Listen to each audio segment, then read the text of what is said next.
Bismillahirrahmanirrahim. Assalamualaikum warahmatullahi wabarakatuh. Perkenalkan, nama saya Denda Devi Saramandini, SIP MIP.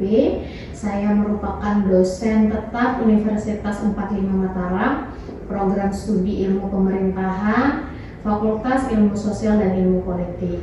Saat ini saya mengajar berbagai mata kuliah yang berkaitan tentang ilmu pemerintahan. Salah satu mata kuliah yang saya ampu yaitu pengantar ilmu pemerintahan, di mana CPL pada mata kuliah ini terdiri dari 4. CPL pertama itu berkaitan dengan sikap dan etika, di mana mahasiswa mampu menunjukkan sikap religius, berintegritas, menjunjung tinggi etika, nilai demokrasi, hak asasi manusia, mandiri kepemimpinan, komunikatif, serta bertanggung jawab dalam kehidupan bermasyarakat, berbangsa, dan bernegara. CPL yang kedua, penguasaan ilmu pemerintahan, di mana mahasiswa mampu menguasai konsep, teori, dan prinsip ilmu pemerintahan, administrasi publik, politik, kebijakan publik, dan tata kelola pemerintahan baik desa maupun daerah. Adapun metode pembelajaran pada mata kuliah ini, yang pertama itu ada interactive lecture, yang kedua itu student center learning, kemudian yang ketiga ada refleksi individu, kemudian ada case based learning, dan problem based learning. Bismillahirrahmanirrahim. Assalamualaikum warahmatullahi wabarakatuh.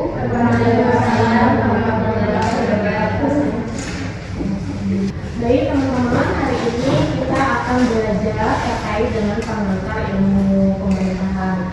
Saya yakin teman-teman sudah nggak asing lagi lah ya dengan kata pemerintahan. Sudah nggak asing lagi nggak? Atau masih nggak ngerti pemerintahan itu apa gitu? Udah ada yang belum dengar kata pemerintahan? Udah ya? Udah ya? Semua ngerti lah, at least ngerti pemerintahan itu apa gitu ya. Jadi teman-teman sekarang saat ini tuh sering banget kan ngakses layanan kesehatan. Terus kemarin waktu daftar kuliah itu teman-teman yang KIP kuliah itu harus ngurus administrasi baik di Dukcapil atau di Dinas Sosial ya untuk mendapatkan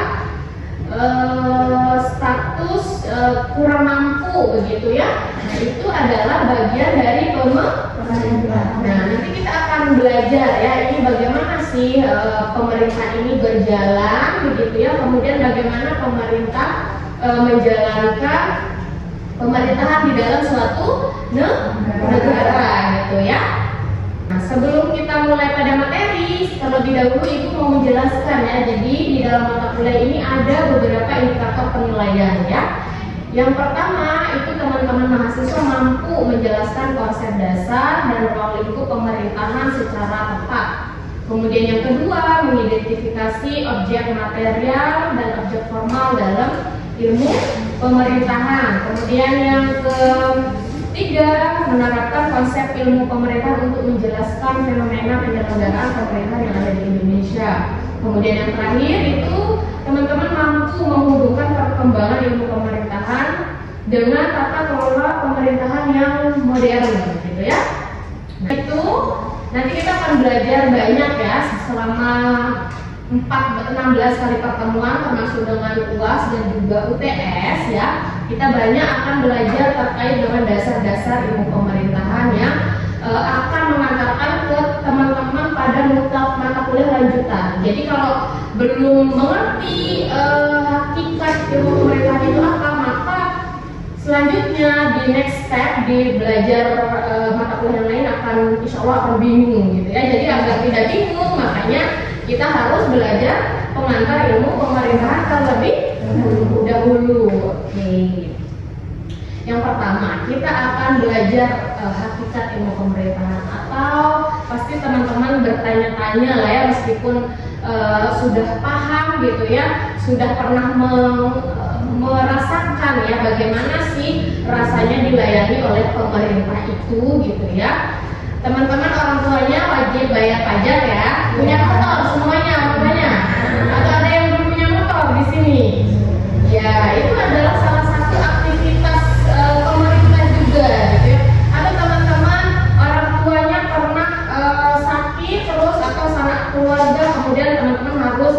berobat ke puskesmas ya atau ke RSUD terdekat, teman ya. Kemudian dari sekolah SD sampai dengan SMA ya, itu juga bagian dari layanan-layanan yang disediakan pemerintah. Nah untuk itu teman-teman nanti kita akan belajar ya, apa sih pemerintahan itu, kemudian bagaimana ruang lingkupnya, sejauh mana sih pemerintahan ini itu berjalan gitu ya, atau mengatur segala yang ada di dalam negara ini gitu. Nah kemudian yang pertama teman-teman bisa baca ya, jadi secara epistemologis kata pemerintahan itu berasal dari kata pemerintah. Siapa yang merintah? Siapa yang memerintah teman-teman? Siapa yang memerintah? Contohnya presiden ya. Jadi mereka mengeluarkan aturan-aturan. Oh iya, semua masyarakat ini harus bayar pajak. Pajak bermotor 1 tahun sekali gitu ya, dengan tanggal yang sudah ditentukan. Nah itu berarti kita harus mengikuti perintah. Itu artinya secara epistemologi seperti itu. Jadi mengarahkan, mengatur, membimbing dan juga melayani masyarakat. Nah kemudian apakah pemerintah kita itu hanya memberikan perintah aja kepada masyarakatnya? Kira-kira pemerintah bisa nggak diatur oleh masyarakatnya? Bisa. Ya, benar sekali. Jadi sebetulnya masyarakat itu juga punya aspirasi atau tuntutan gitu ya, atau kebutuhan, sehingga lahirlah segala macam kebijakan ya. Kalau kita berobat terus kita nggak punya uang, ada namanya BPJS gitu. Itu lahir dari kebutuhan masyarakat yang tidak lain tidak bukan, artinya kita juga mampu sebagai rakyat itu memerintah pemerintah. Nah kemudian dalam arti luas pemerintah itu mencakup seluruh lembaga negara yang menjalankan fungsi negara. Lembaga negara itu ada apa aja teman-teman? Bisa sebutkan satu aja atau dua barangkali? Apa? Lembaga eksekutif Sama? Oke ya. Kemudian dalam arti sempit pemerintah itu mengacu kepada lembaga eksekutif yang melaksanakan kebijakan negara. Ini menurut 3 para ahli ilmu pemerintahan itu apa? Yang pertama ini menurut C.F. Strong, jadi pemerintahan itu merupakan organisasi yang memiliki kewenangan untuk membuat dan melaksanakan hukum dalam suatu negara. Kemudian menurut McIver, ilmu pemerintahan itu adalah ilmu yang mempelajari bagaimana pemerintah bekerja, memperoleh kewenangan, menggunakan kewenangan, serta memberikan pelayanan kepada masyarakat. Nah kemudian teman-teman nanti pada slide selanjutnya itu nanti kita akan belajar ya, ruang lingkup pemerintah memperoleh kewenangan, menggunakan kewenangan, terus kemudian pelayanan kepada masyarakat itu di ilmu kita ini di bagian yang mana? Itu kita akan belajar di slide selanjutnya, oke? Kemudian selanjutnya menurut Taliziduhu ya, ilmu pemerintahan itu adalah ilmu yang mempelajari bagaimana pemerintah bekerja, memperoleh kewenangan, menggunakan kewenangan serta memberikan pelayanan kepada masyarakat. Salam. Pemerintahan itu merupakan cabang ilmu sosial yang mengkaji ya proses penyelenggaraan pemerintahan beserta hubungan antara pemerintah, masyarakat, negara. Yang fokus kajiannya itu pertama penyelenggaraan pemerintah, yang kedua itu penggunaan kewenangan seperti yang definisi di awal tadi ya, kemudian pelayanan publik, pengambilan keputusan, hubungan pemerintah dengan warga negara. Nah kemudian penyelenggaraan pemerintah ini yang kita akan belajar siapa aja sih yang akan menyelenggarakan pemerintah ini, siapa yang boleh menjalankan gitu. Kemudian penggunaan wewenang ya, bagaimana caranya sebelum dia menggunakan kewenangan, bagaimana cara memperoleh kewenangan itu. Kemudian nanti di pelayanan publik ini juga sebetulnya hasil daripada proses-proses pengambilan keputusan ya atau hasil kebijakan yang dihasilkan oleh pemerintah. Nah, kemudian teman-teman lanjut ya, objek kajian ilmu pemerintahan itu merupakan salah satu cabang sosial yang berkembang dan menjawab persoalan-persoalan yang ada di tengah masyarakat ya. Jadi sebetulnya pemerintah itu ada itu untuk menyelesaikan segala masalah yang ada di lingkungan publik ya. Karena kalau kita berbicara negara itu nggak cuma berbicara kita sebagai warga negara gitu ya, tetapi juga berbicara masalah isu-isu lingkungan, ekosistem gitu ya. Jadi semua itu tugas negara atau pemerintah yang akan menyelesaikannya gitu. Itulah kenapa pemerintah ini teman-teman kira-kira ada pertanyaan nggak sejauh ini? Ada yang belum dimengerti apa kita masih lanjut dulu? Teman-teman harus paham ya, karena setelah ini nanti di akhir sesi perkuliahan ini teman-teman akan menjawab soal kuis untuk mengetahui kriteria penilaian pada mata kuliah ini itu sudah benar-benar teman-teman pahami gitu ya. Ada pertanyaan? Kalau nggak ada, saya yang nanya.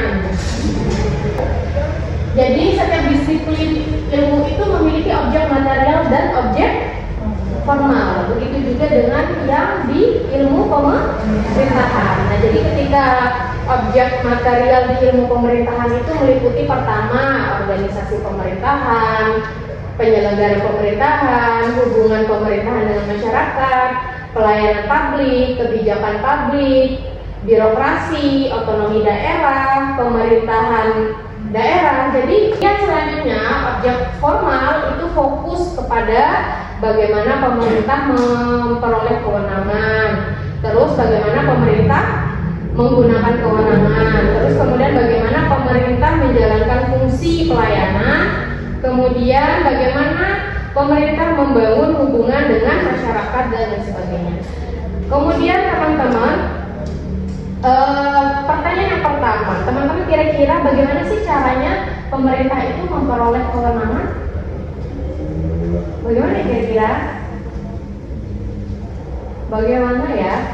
Melalui pemilu atau pilkada. Nah, itu secara politik. Nah, tapi kalau secara birokratis itu berbeda lagi cara memperoleh kewenangannya, gitu ya. Nah, kemudian jadi menurut Taziludu tadi ya, jadi ilmu pemerintahan itu mempelajari hubungan antara pemerintah dengan yang diperintah ya, dalam rangka mewujudkan pelayanan, pemberdayaan, perlindungan dan juga kesejahteraan masyarakat. Jadi sebetulnya tujuan pemerintah itu ada di suatu negara itu adalah untuk bagaimana meningkatkan kesejahteraan masyarakat. Ya, betul. Jadi misal nih ada kasus kemiskinan di daerah A gitu ya. Nah, pemerintah itu memiliki tugas bagaimana caranya menyelesaikan kemiskinan yang ada di daerah itu. Nah, kemudian teman-teman mungkin pernah dengar kemarin-kemarin ada isu stunting ya, waktu eranya Jokowi. Jadi Indonesia itu ternyata angka stunting di Indonesia itu sangat besar gitu ya. Jadi pemerintah itu melakukan berbagai kebijakan gitu untuk bagaimana caranya mengatasi stunting. Itu adalah salah satu contoh bagaimana pemerintah itu memiliki hubungan timbal balik antara pemerintah dan juga masyarakat. Betul. Nah, kemudian ya, ada pertanyaan nggak teman-teman? Belum ya? Kemudian, nah ini ada hubungan ilmu pemerintah dengan ilmu lainnya ya. Jadi yang pertama itu ilmu pemerintah dan ilmu administrasi publik. Jadi ilmu administrasi publik itu mempelajari bagaimana proses pengelolaan organisasi publik agar tujuan pemerintahan itu tercapai secara efektif dan efisien. Nah, jadi kalau kita berbicara ilmu administrasi publik itu dia lebih banyak berbicara bagaimana pengorganisasian dari organisasi pemerintahan itu atau bagaimana mengelola dan mengaturnya gitu. Nah, itu adalah salah satu SOP ya, bagaimana bagaimana pemerintah itu dikelola. Nah, itu akan dipelajari dalam ilmu administrasi publik sehingga efisien dan efektif. Jadi pokoknya dia itu akan berbicara bagaimana memperbaiki gitu. Kalau dia ada masalah, itu maka harus dikaji ulang, kemudian diperbaiki, dibuat aturan baru, bagaimana sistemnya gitu. Nah, kemudian dulu juga ya, itu nggak ada yang namanya laporan kinerja, mungkin ada, tapi sifatnya manual gitu ya. Nah, kalau saat ini itu sistem di pemerintah itu sudah sifatnya elektronik. Jadi pusat pun bisa mengakses itu gitu ya. Apa sih kegiatan ASN kita gitu ya? Lembaga eksekutif kita ini dia ngapain aja gitu? Membelanjakan uang negara kita gitu kan? Nah, jadi itulah salah satu bentuk bagaimana pemerintah itu dikelola melalui ilmu administrasi publik. Nah, nanti juga di mata kuliah lanjutan itu teman-teman akan bertemu juga dengan mata kuliah ini gitu ya. Kemudian ilmu pemerintahan dengan ilmu politik. Nah, ini kalau ini saya yakin teman-teman pasti happy lah kalau bahas kayak gini ya. Jadi ilmu politik itu kita akan banyak berbicara apa pertama? Terus kemudian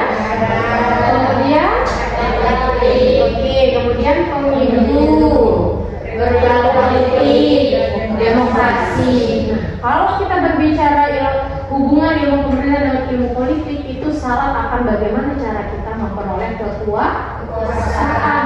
Kalau secara konstitusi di negara kita berapa tahun sekali sih kita bisa memilih? 5 tahun sekali ya, baik itu presiden, terus legislatif, kemudian juga kepala daerah itu 5 tahun sekali. Ya, jadi kalau di partai politik itu teman-teman mengartikan apa sih selama ini? Cuma pengen tahu aja. Partai politik pernah dengar kan? Iya, teman-teman kira-kira ngertiin partai politik itu sebagai apa ya? Sebagai kendaraan ya. Kalau kita mau ke kampus misalnya, rumah kalian berapa meter jaraknya dari berapa kilometer jaraknya dari sini, dari kampus? Ada nyampe 10 kilo nggak? Ada nyampe? Yang kurang lebih lah ya. Kalau misalkan 10 kilo kan, kalau teman-teman jalan kayaknya agak lamban gitu ya, jauh. Jadi teman-teman harus butuh kendaraan gitu ya. Nah, kendaraan kita ini macam-macam teman-teman. Bisa teman-teman pakai mobil gitu ya. Bisa teman-teman pakai motor, pakai sepeda, kemudian ada sepeda listrik. Nah, begitu juga di partai politik, teman-teman akan bisa memilih gitu ya. Kira-kira diri ini tuh akan pakai kendaraan yang mana untuk sampai pada kursi panas ini gitu ya kan?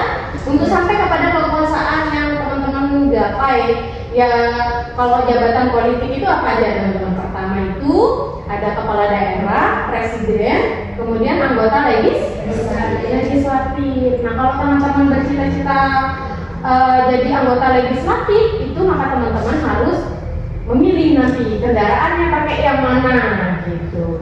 Apakah Gerindra? Nah, gitu. Nah, kemudian ya, kemudian ini kan hanya awal lah atau dasar saja ya teman-teman. Nah, nanti kita akan belajar juga di mata kuliah yang lain bagaimana partai politik dan pemilu di Indonesia berjalan. Jadi bagaimana sih partai politik ini merekrut orang-orang gitu ya? Bagaimana rekrutmennya? Bagaimana kaderisasinya? Teori partai politik, teori pemilu. Kalau kita mau ngitung suara itu bagaimana? Ada nggak sih rumusnya? Itu semua ada di mata kuliah lanjutan gitu ya. Gitu teman-teman. Nanti kita akan belajar di mata kuliah yang lainnya. Kemudian demokrasi juga gitu. Demokrasi teman-teman artikan sebagai apa saat ini?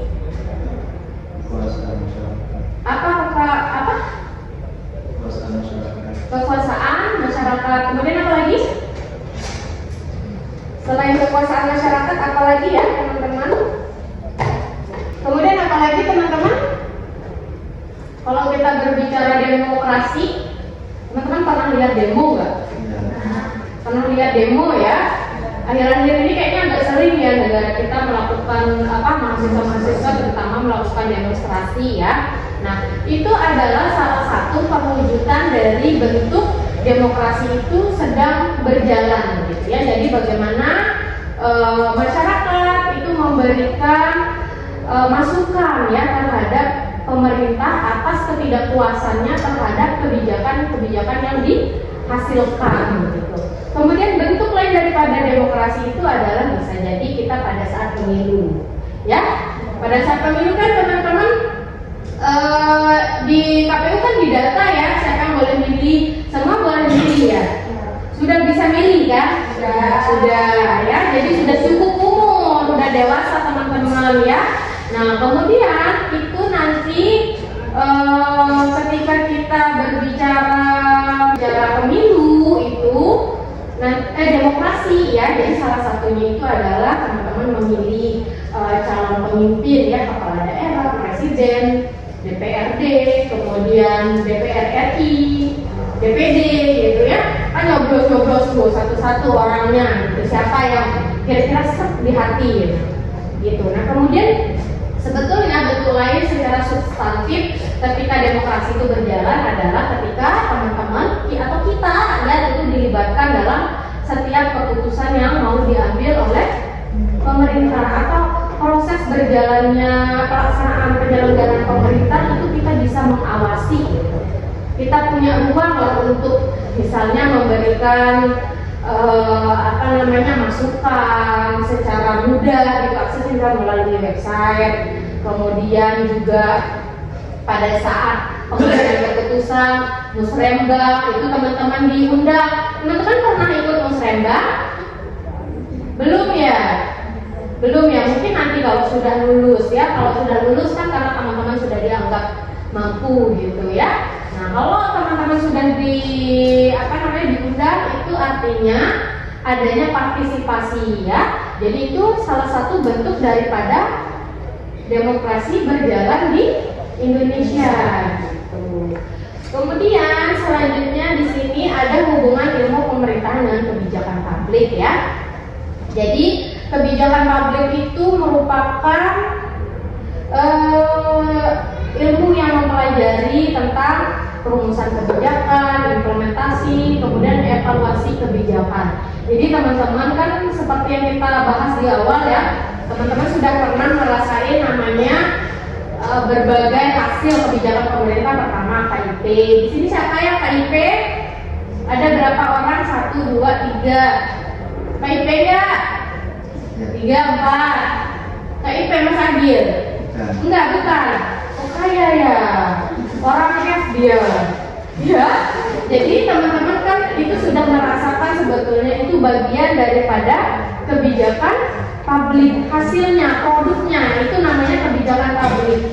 Nah kemudian ketika kita berbicara hubungan itu nanti kita akan berbicara bagaimana sih proses dia sehingga menghasilkan ada namanya beasiswa KIP, ada namanya MBG ya, ada namanya kemudian BPJS, ada namanya apalagi nih ya yang saat ini lagi tren misalnya di daerahnya teman-teman. Kemudian misalnya di KLU ya di Lombok Utara misalnya ada kebijakan pemerintah daerahnya ya ada bunga 0% untuk petani, UMKM dan lain sebagainya. Itu adalah produk teman-teman dan itu adalah contoh daripada kebijakan publik. Nah, ketika kita berbicara kebijakan publik itu nanti kita akan berbicara prosesnya bagaimana. Kita prosesnya mulai dari dia mengumpulkan isu-isu kebijakan, apa sih, mana sih agenda yang harus dia utamakan gitu ya. Kemudian sama siapa aja sih aktor-aktornya, siapa aja yang dilibatkan. Kalau dia berbicara ke angka kemiskinan, bisa jadi dinas sosial gitu ya. Oke teman-teman, ada pertanyaan? Apabila tidak ada pertanyaan, selanjutnya teman-teman akan diminta untuk men-scan barcode ini karena kita ada quiz ya. Di-scan aja ya, langsung dijawab hari ini.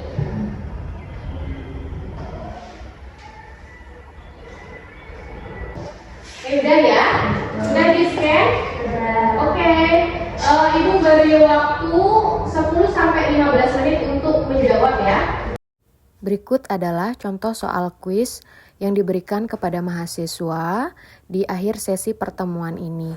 Ini merupakan contoh soal refleksi individu. Oke teman-teman, terima kasih karena sudah menjawab soal kuisnya ya.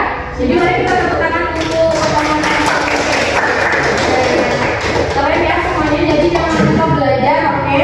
Nah, di pertemuan selanjutnya itu kita akan berbicara masalah kita akan mempelajari terkait dengan fungsi pemerintahan, tujuan pemerintahan, dan prinsip-prinsip penyelenggaraan pemerintahan.